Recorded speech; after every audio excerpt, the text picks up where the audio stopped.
Welcome back, Honors. Welcome back to it. Welcome back to our discussion of...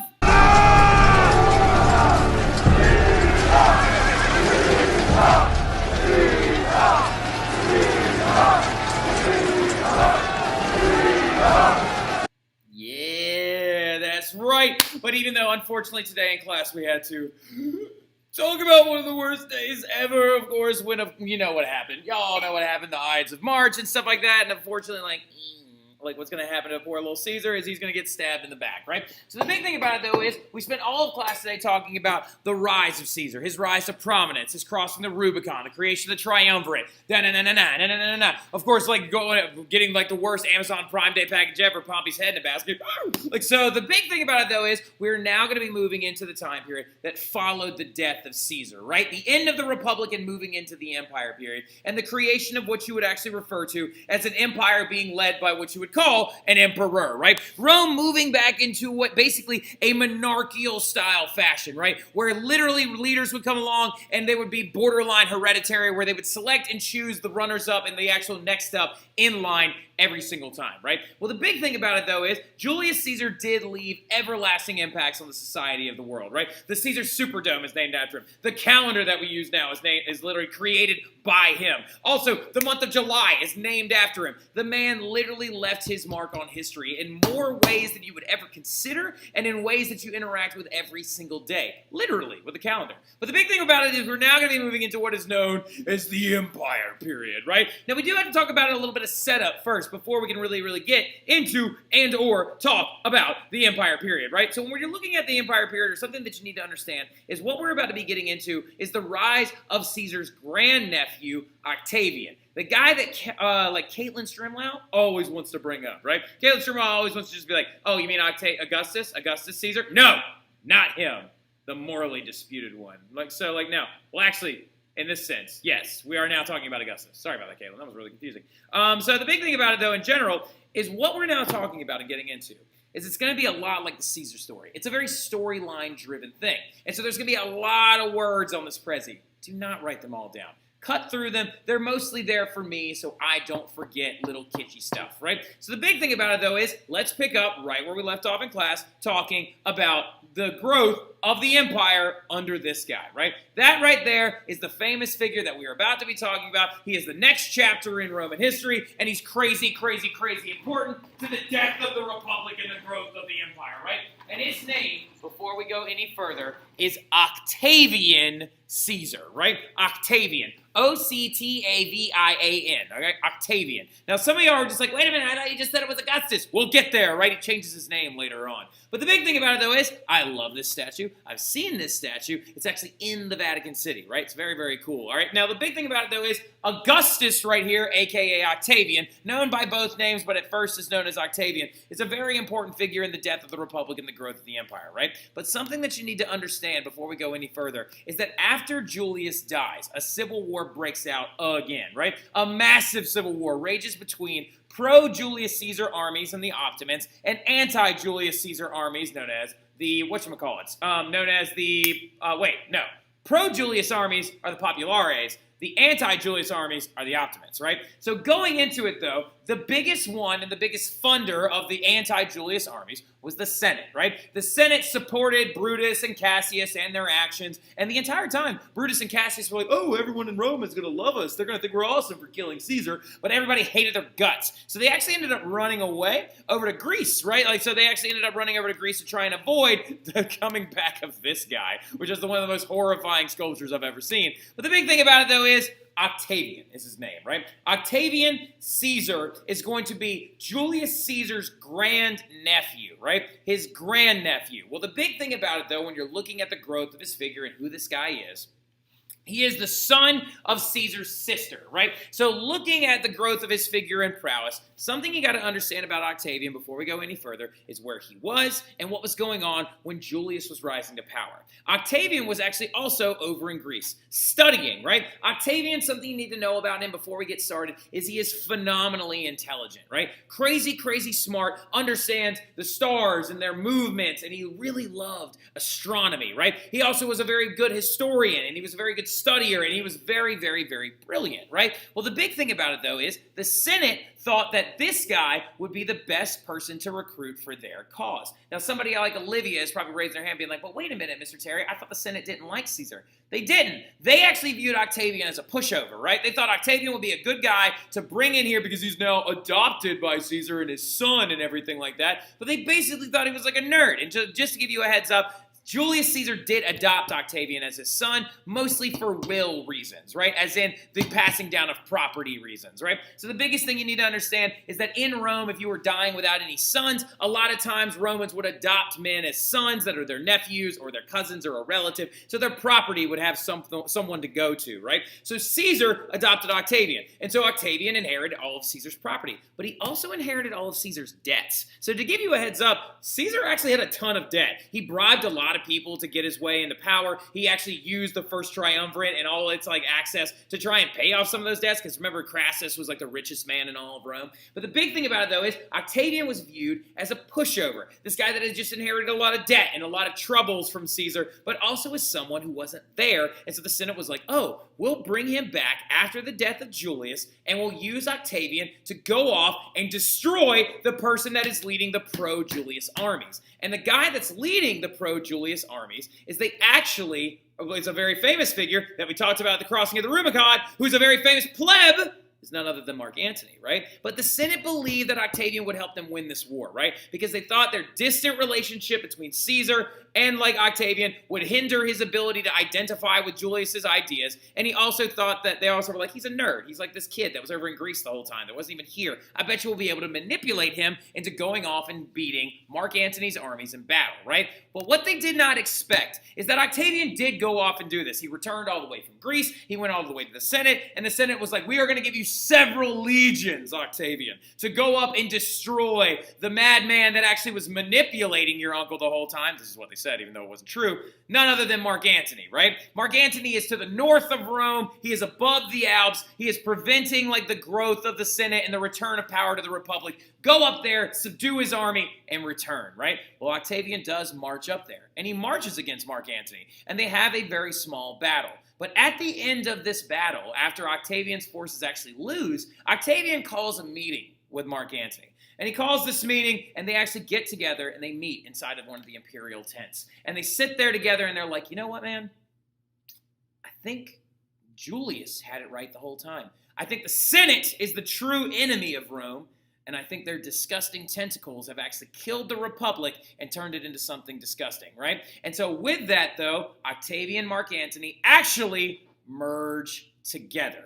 After they actually sat there and met with one another after that battle, they merged together and combined their forces and decided to march on Rome and take it over, right? Now, the interesting little thing here with this, though, is they have to figure out a way to subdue the Senate without even really fighting a battle, right? Octavian and Mark Antony still want to support the veterans. They still want to support the people that are underneath them, and they don't want their soldiers to have a loss of life against a pro-Senate army and a very, very large scuffle where they actually would even want to support the senator's army men as well, the veterans as well. So what they decide to do is Mark Antony and Octavian have a genius idea. And they're like, oh, well, why don't we take the 30% of the senators, the richest out of all of them, including guys that talk crap about Caesar this entire time, like this dude named Cicero, which I'm sure y'all actually read a bunch of his stuff in Latin if you are in Latin. So Cicero and other families like that, and we'll put their names on a hit list. And we'll tell the plebes and patricians of Rome that if you go off and find one of these senatorial families, then we'll give you 10% of everything they owned. These really rich families, right? If you go off and kill one of these senator families and bring their dead bodies back, we'll give you 10% of their estate, which is worth massive amounts of money. But then who gets the other 90%? Octavian and Mark Antony do. Why is Octavian using this? This demonstrates his intelligence. He's also going to use all that money to pay off all the debt that Julius left behind, right? So Octavian and Mark Antony march on Rome with this hit list of senatorial families, and it's the best fundraiser you've ever seen. It's better than selling Girl Scout cookies. People go out and start hunting down these other senators' families that hated Caesar and that now hate Octavian and were fighting against Mark Antony, right? And it's a genius way to take over, right? They do this, they march on Rome, they take it over, and they say, we need to create a more permanent power structure going forward to make sure that this doesn't happen to Rome ever again. And so Octavian, Caesar's grandnephew, as we already know, decides to form another political alliance that emulates the one that his uncle created, right? And that is going to be the second triumvirate. The first triumvirate, of course, was Pompey, Caesar, and Crassus. The second triumvirate, on the other hand, is going to be Octavian, Mark Antony, and Marcus Lepidus, right? Now, an important thing to understand about the difference, though, between the first triumvirate and the second triumvirate is its end game and goals, right? So check this out. The first triumvirate was all about trying to figure out a method and a way to gain power for the... So the thing about the difference between the two triumvirates is very important. The first triumvirate was all about the growth and power of Pompey, Crassus, and Caesar. Crassus using his money, Pompey using his political influence, and Caesar using his ability to rally the veterans and the plebes behind him, right? It was all about growing the individual's power in and of this sense, right? Well, the big thing you also need to understand about this is the second triumvirate is going to be very different. It's actually made up of the generals that supported Caesar and Octavian himself, right? So what those guys that are going to be in this triumvirate are known as is Octavian, Mark Antony, Marcus Lepidus, right? Marcus Lepidus is the guy that ran the navy, Mark Antony led most of the army, and Octavian was going to be the political figurehead, right? So at this time, when they actually set up this entire new empire, the big thing about it is that Rome spanned most of the Mediterranean, right? So Rome went all the way from here in southern Spain, all the way down through Italy. It also went all the way through here, out through Greece, all through Turkey, to the eastern side, and then it stopped, and then it went like this all the way over, right? Well, the thing about it is this little area right here in the middle, this chunk right there, is the only part of the Mediterranean that the Romans didn't own. And we'll get to that here in a big second, but it is important to know that the Kingdom of Egypt was not actually owned by the Romans whatsoever. So looking at this thing at the time, you have to understand what Octavian, Mark Antony, and Lepidus are going to do. What they're going to do is they're going to divide the entire empire up into three different sections, right? What they decide to do is Mark Antony is going to get this area over here in the east, and he will be the dictator of that area of the empire. Octavian got this whole area of the both, of course, including the city of Rome, and then also its conquered areas in the west, and then Marcus Lepidus got this stuff right here, right? And they decided to chunk it up into a three-way dictatorship to give them the ability to rule over these different areas. Now, in reality, too, Mark Antony over here and Octavian over here were really the two people leading this triumvirate. Marcus Lepidus is borderline irrelevant. So it's more like a diumvirate, and Marcus Lepidus is just over here like, I got votes, right? But he's not really that important in the grand scheme of everything, right? But looking at it, though, they decided to try and break it up into a three-way dictatorship to bring peace back to the empire. Well, what's going to end up happening, though, is Octavian and his new buddies, after they do this, decide that they want to go off and curry favor with the people and hunt down the scumbags that killed Caesar, right? So after they created this three-way dictatorship in the second triumvirate, they decide to venture over into Greece, right? And find Brutus and Cassius. And they actually went out there and defeated them at a very famous battle known as the Battle of Philippi, right? Now, the funny thing about it is Cassius had an army and Brutus has an army. And, like, at the very one of the earliest battles, they actually lost. And, like, Augustus was nowhere, or Octavian, excuse me, was nowhere to be seen at the time. And it was very, very confusing, blah, blah, blah. But what ends up happening, though, is Brutus and Cassius realize they're about to lose. And they both kill themselves, right? Brutus actually has two soldiers hold his sword out like this. And he has to run into it and stuff like that, which is really, really funny. And then also, of course, like, Cassius ends up stabbing himself in the stomach and stuff like that. But in the long run, though, after this major victory and after Brutus and Cassius die, what Octavian decides to do is celebrate the growth and promise and proclamation of his dad becoming a god and his ascension with his buddies to the power of Rome, right? So they have a massive series of games in the Circus Maximus, right? To celebrate their win over Brutus and Cassius, the men that killed Caesar, right? And at this thing, it's actually a bunch of public executions of all the senatorial families that they were hunting down in the first place. That hit list of families, they killed a bunch of them that day and actually executed all of them in front of the people of Rome. It was absolutely crazy. And then at that moment during the games, Octavian told the crowd, stop! Stop what you're doing and watch as my father ascends into the heavens as a god, right? And everybody looked up, and all of a sudden, a comet was streaking across the sky. And everybody's like, oh my God, there goes Julius, right?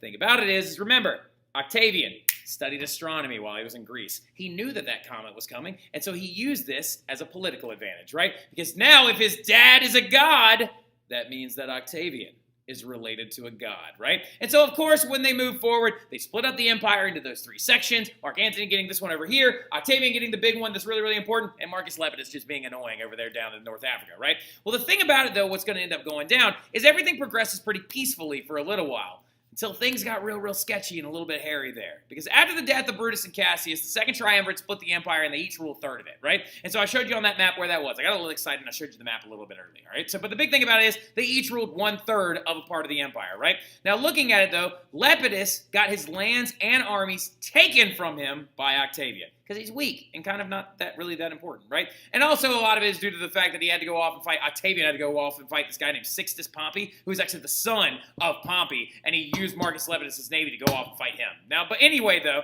in the long run, what ends up happening as well, Lepidus gets all of his stuff taken from him because Octavian sees something on the horizon that's freaking him out a little bit.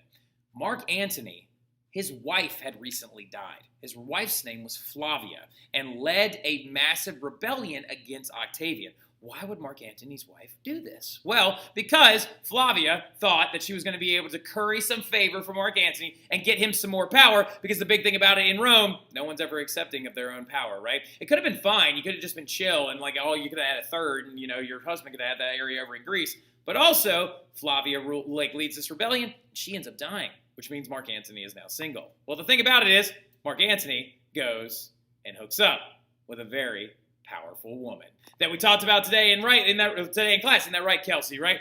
Cleopatra herself, right? Mark Antony actually goes off, marries Cleopatra, and has 3 kids with her, right? Has 3 children with this woman. And Octavian is getting freaked out. Because if you looked back at that map, Egypt was the only place that Rome did not own, right? And who owned it? Cleopatra, right? Cleopatra owned it, and it was considered the breadbasket of Rome. It's where they grew a ton of different grains and other supplies and stuff like that. So Mark Antony unites with Cleopatra, giving him a large enough military and a large enough army that freaks Octavian out, and Octavian decides to go to war with Mark Antony and Cleopatra. And at the Battle of Actium, Octavian beats Mark Antony and Cleopatra in a really big way. And he claims Egypt as his own, creating a new Rome that surrounds the entire Mediterranean. Now, when he actually beats them, the story goes that Mark Antony actually killed himself before Octavian could get to him and have him executed. And then Cleopatra was like, I cannot live my life without my man. And so apparently, according to the story, Mark Antony's dead and dying body was brought into the arms of Cleopatra, and Mark Antony died in her arms and stuff like that. And then what ends up happening is Cleopatra decides, I cannot live without him, and she reaches into a basket that has a cobra inside of it, and she thrusts it onto her chest and kills herself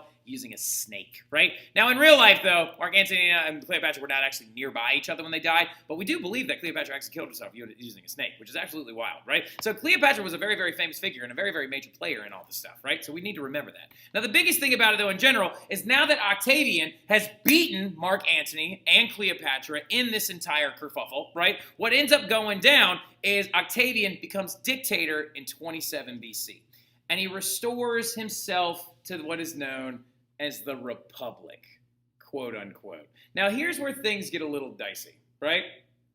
Octavian didn't really give power back to the Republic because he started the empire, right? Which means he is the very first true emperor. Notice I have Republic in quotes, right? Well, it's due to the fact that Octavian really never restored the empire back, right? He didn't actually do it. He just made all the Romans think he did it, right? And he changed his name to Augustus, which means respected one. What he actually created was a new system that he referred to as the Principate system, right? The Principate basically made Octavian a permanent consul, right? A consul that had overriding power over anything that the Republic could dish out, right? If the Senate brought out a law he didn't like, he could veto it. If the other consul tried to flex on him, he could veto it and have him taken off, right? He could do all these different things. The Principate, what it means, is the first citizen of Rome. So in the long run, the funny thing about it is Octavian never even called himself emperor. He actually referred to himself as imperator, the same title that's given to those famous generals that wore the purple togas, that had the big parades, that had a little boy whispering to him, remember, you're not a god, you're a man. That was the title he was given. But over time, when you say the word imperator over and over and over again, it turned into the word emperor, right? And so eventually the Principate system evolved into what is known as the emperor. But the very first emperor of Rome is none other than Augustus, right? And he's an absolute genius in this process. He's phenomenally intelligent in all this process. Like, he saw Mark Antony allying with Cleopatra, realizing it could be a threat. He saw that Lepidus was weak, took the navy from him and stuff like that. He defeated Pompey's son in, like, battle and stuff like that. The dude is wicked smart, right? And he also had already killed off 30% of the Senate, so the other 2/3 of him were loyal to him out of fear, right? Like, so, because, like, what happened to the other third of the Senate? Oh, they're all dead now. Well, the thing about it, though, is Augustus ain't no dummy. And he ushered in to time what is known as this thing called the Pax Romana, right? Now, here's the interesting thing about Augustus. He's a very morally disputed figure because he, killed 30% of the senatorial families, but he also started a period of time of 200 straight years where Rome didn't fight itself anymore and there were no civil wars, right?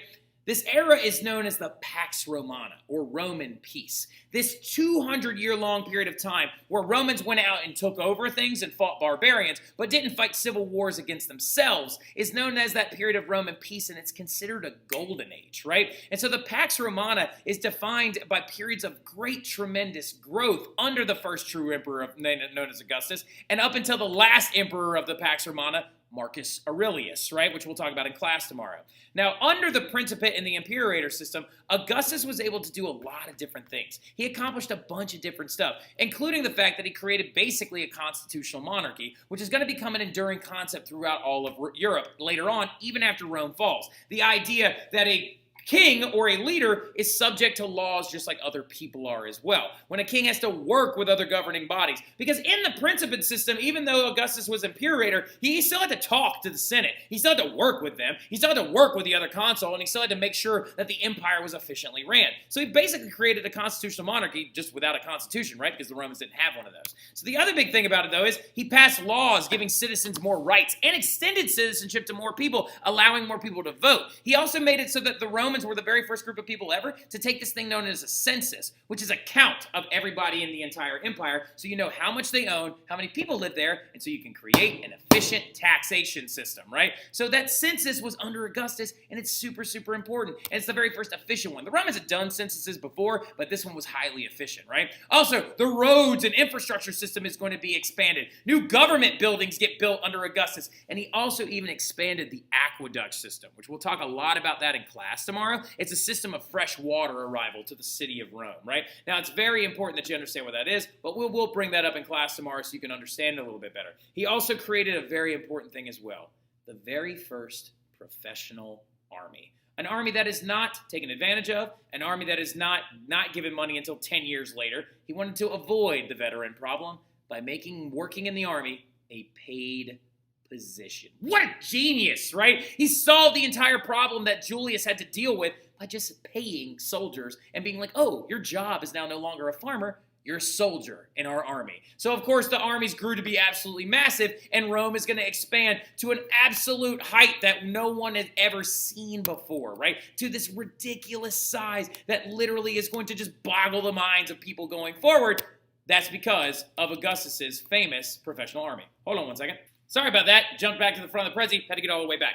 But he also created another thing as well, known as the Praetorian Guards, which is a big thing as well because it's actually, they're going to dictate the power progression of a lot of different people. What the Praetorian Guards are, it's basically the secret service for the emperor, right? They're a specific group of soldiers that actually guarded the emperor and kept them safe. They were very well known for wearing purple togas and stuff like that because they were supposed to be guardians of the most royal individual, the imperator, right? So the thing about it is, though, later on, and tomorrow, we're going to start talking about a lot of this different stuff, like this thing that was built during the Pax Romana. So I'll see y'all soon. Y'all have a good one.